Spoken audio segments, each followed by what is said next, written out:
the Chancellor in whisper mode, the Republic in idle. Berlin is once again delivering the country's most expensive improvisational theater.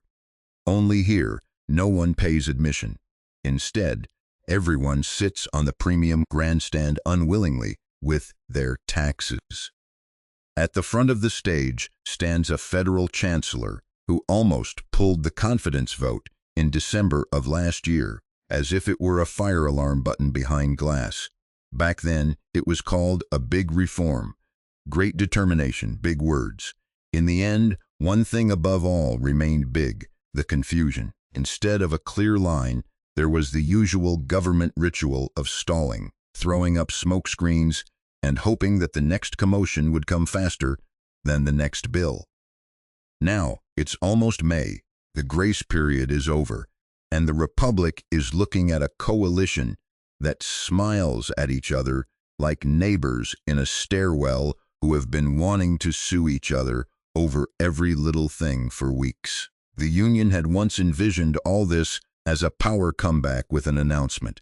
Strength, order, new beginnings, the whole catalog. What's left of it can be seen in the polls, when a party that calls itself a natural governing machine lands at 22%. That's not an operational accident. That is a political engine failure with flashing hazard lights. In this zone, the Union's nervous breakdown begins in slow motion. First, you hear a little groaning behind closed doors. Then that turns into an open dispute. Then follow the discreet indiscretions to the press. And suddenly, everyone knows that no one in the engine room believes in the captain anymore. That's exactly where they are right now. Everyone shoves responsibility into everyone else's briefcase, and in the end, everyone pretends they merely inherited the chaos. Particularly charming is the routine surrounding the meetings in a small circle. Important decisions are first negotiated among a few people. Later, their own people are informed. And then everyone is supposed to look statesmanlike into the cameras, as if everything were from a single mold. Those who arrive late to the room get to play along with the unity afterward. Jens Spahn and Markus Söder probably feel about as enthusiastic in these moments as someone invited to a birthday party when the cake has already been eaten and only the dishwater is warm. Publicly, it's then called responsibility, cohesion, compromise. Translated, it means, swallow the decision or swallow the anger, but please smile while doing it. And then there's the actual core of this phase, the question of who truly sets the pace in this chancellery. While the CDU and CSU outwardly project a strong bloc, internally, much feels like a game of chess where the same opponent is always 2 moves ahead. Lars Klingbeil and the SPD have apparently understood where the weak point lies. The one who whispers the last word into an ear just before the decisive round often also sets the course. The result is seen time and again.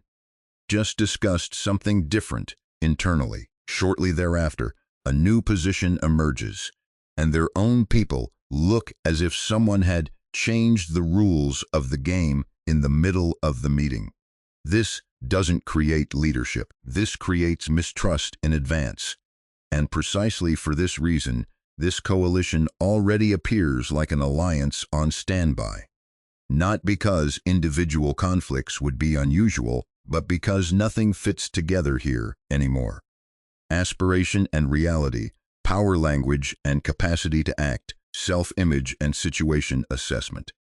The Union talks like a winner, acts like someone driven, and ends up like an administrator of its own decline. The SPD coldly exploits this because it can. Morally, no one has to find this beautiful. Politically, it is simply efficient.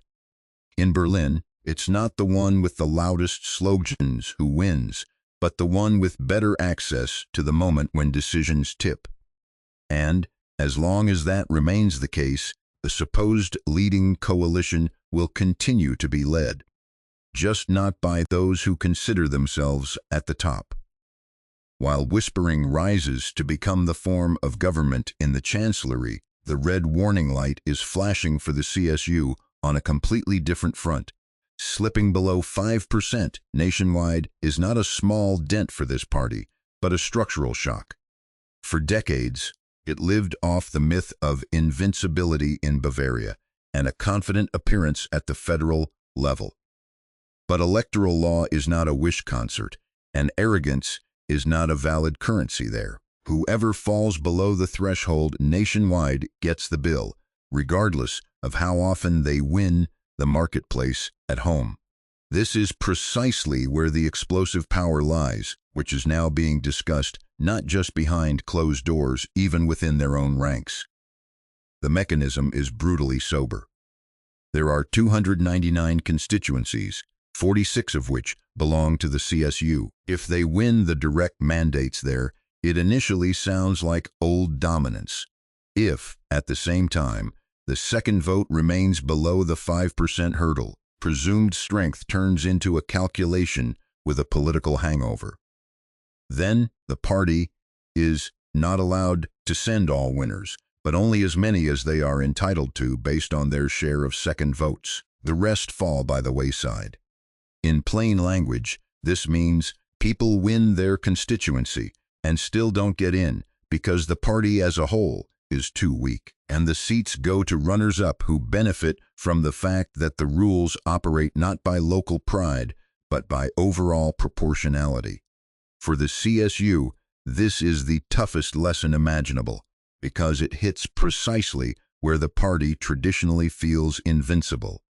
In several regions, especially in eastern Bavaria, pressure is growing from the AfD, which is no longer just running alongside, but overtaking in terms of second votes. Anyone who considers this a side note has not understood the seriousness of the situation. If the candidates of the sister party win but lose mandates, while the political competitor gains additional seats via the detour of coming in second, then that is not only mathematically bitter, it is symbolically devastating. It dismantles the old self-image that you win in Bavaria and automatically have weight in the federal government. This causes another pillar of this coalition to falter because an insecure CSU will not become calmer, but more aggressive within its own camp. It will make tougher demands, mark distance, seek culprits, and, if in doubt, bring the conflict with Berlin before the cameras to simulate strength at home. This is exactly poison for an alliance that is already suffering from a lack of leadership. If everyone then looks towards the summer break at the budget as if it were the last joint mandatory exercise, the political process is almost predetermined. First push through, then split up, then pretend that the breakup was a responsible necessity. The scenario of a minority government is therefore not a wild fantasy, but the logical continuation of a state that has already set in. This coalition is still managing itself. It is hardly shaping anything anymore. Every additional month costs trust. Every internal squabble costs authority.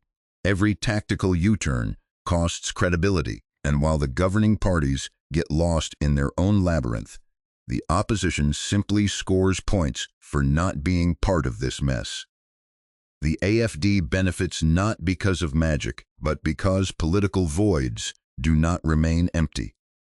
If some promise leadership and deliver confusion, voters look for another address, regardless of whether it pleases the established circles.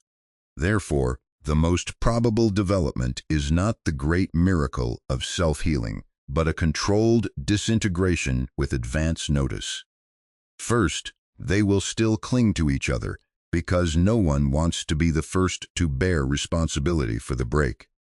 Then an occasion will be found that can be cleanly packaged communicatively.